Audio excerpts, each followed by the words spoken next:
আসসালামু আলাইকুম প্রিয় দর্শক, আপনারা তো আমারে দেখছেন। আমি বাহারাইনে ছিলাম, বাহারাইনে বিভিন্ন ব্লগ বানাইছি। তো আমি দেশে আসছি ঈদের দিন। আজকে প্রায় মোটামুটি আকারে 8-10 দিন হয়ে গেছে দেশে আসছি, কিন্তু এদিক সেদিক মানে কখনো বাইরে নেই, এখনও আপনাদেরকে কোনো নতুন ব্লগ দেই নেই। তো আজকে আমার ব্লগটা হচ্ছে আমি রক্ত ডোনেট করতে যাব, রক্ত দিব। তো আমার রক্তের গ্রুপ হচ্ছে ও নেগেটিভ, কিন্তু এই রক্তের একেবারে কম বললেই মানে একেবারে কম পাওয়া যায়। তো সেই জন্য আমি বিদেশ থাকতে আমি চিন্তা ভাবনা করছি যে দেশে আসলে আমি রক্ত দিব। যদি আমার দ্বারা সম্ভব হয় 1 ব্যাগ বা 2 ব্যাগ, যতটুকু আমার দ্বারা সম্ভব হয় আমি রক্ত দিব। কারণ আমি যদি আমার রক্তের মাধ্যমে যদি কারো উপকার করতে পারি, তা আমার কাছে শান্তি লাগবো। আমি আমার মনের শান্তিটার জন্য আজকে যাইতেছি রক্ত দেওয়ার জন্য মাইজ দিতে। তো আমাদের বাড়ি হচ্ছে নোয়াখালী, চরনঞ্জ বাজার।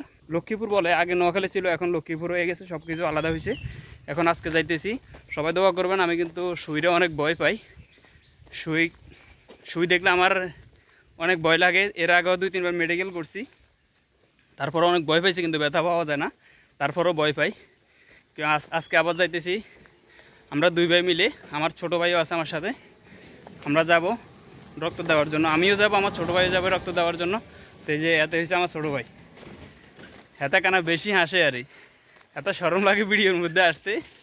তো সবাই দোয়া করবেন, আমরা যাইতেছি ইনশাল্লাহ। আমার এই ভিডিওতে আমি আরও ভিডিও করব। এখন থেকে আমি হসপিটালে যাওয়ার পর অবশ্যই আমার ভিডিও দেখবেন। তো সবাই ভালো থাকবেন, এতটুকুই, দেখতে থাকুন। তারপরে আমরা যাইতেছি এখন। এটা হচ্ছে আমাদের বাড়ি থেকে বাইরে হওয়ার যে রাস্তাটা, সেই রাস্তায় এখন এখান থেকে আমরা যাব। এটা হচ্ছে আমাদের এলাকা, দেখেন এখন কিন্তু ধানের সিজন। তো আমাদের এলাকাটা কেমন লাগে এটা অবশ্যই কমেন্ট করে জানাবেন। এতে আমার ছোটো ভাইতে আমার আগে দিয়ে আঁটা শুরু করছে, তারা এমন যাই দড়িও নিচে দিই। যাক, হেতারে আয় দড়িয়ে লাইছি, হেতো নাতন মোবাইলে চলে যায়। আর এবার আয় হেতার আগে জায়গায় হাতে ভিডিও করে নিচে দিই, এই আর কি। এখন আমরা মোটরসাইকেল করে যাইতেছি মাঝের দিকে, এখন চন্দ্রগঞ্জের পরে আরই মোটামুটি আকারে আমরা মাঝ দিয়ে পৌঁছাই গেছি। এখানে আমার রক্ত পরীক্ষা চলতেছে। রক্ত পরীক্ষার পরে আমরা যাবো রক্ত দিতে। অলরেডি এখন আমার রক্ত পরীক্ষা গণায় আসছে, এই যে শেষ হয়ে যাবে এখানে, মোটামুটি আকারে শেষ হয়ে গেছে। এখন আমি ব্লাড ডোনেট করতেছি।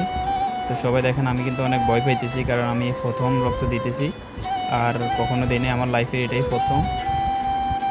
আমি সুইর দিকে কিন্তু ভুলেও তাকাই না, কারণ সুইটা অনেক বড়। কারণ ছোটো ভাই এর আগেও 4 বার রক্ত দিছে। তো আমার বলছে যে রক্ত দেয় যে সুই দিয়ে, ওই সুইটা অনেক বড়, সেই জন্য আমি সুইর দিকে তাকাই না, আমি ভয়ে। কারণ আমি ছোটো সুই দিতেই আমি ভয় পাই, আর বড় এটার কথা বলে তো লাভে নাই। দেখছেন নি কত বড় সুই।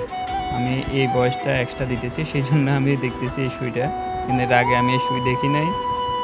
দিছে ঢুকাই আমারে, আরে রক্ত সব চলে যেতেছে।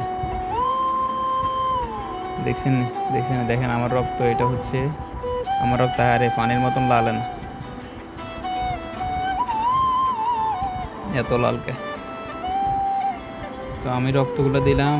এক মা সিজারের অপারেশনের রোগী, তার পেটে রক্ত জমা হয়ে গেছে।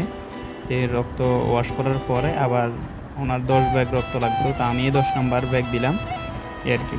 তো আপনাদের মধ্যে যারা আমার এই ভিডিওটি দেখছেন, অবশ্যই যদি আপনার সম্ভব হয় 3 মাস অন্তর অন্তর রক্ত দিবেন।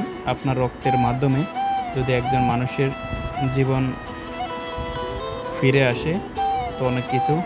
বা আমি আর কি বলবো, আমি আর আসলে প্রথম রক্ত দিয়েছি, আমি কি বলবো, আমি নিজেও দেশ পাইতেছি না। তো সবাই ভালো থাকবেন, সুস্থ থাকবেন, আর দোয়া করবেন আমি যাতে আরও 1 ব্যাগ রক্ত দিতে পারি, আরও একজন মানুষের হেল্প করতে পারি।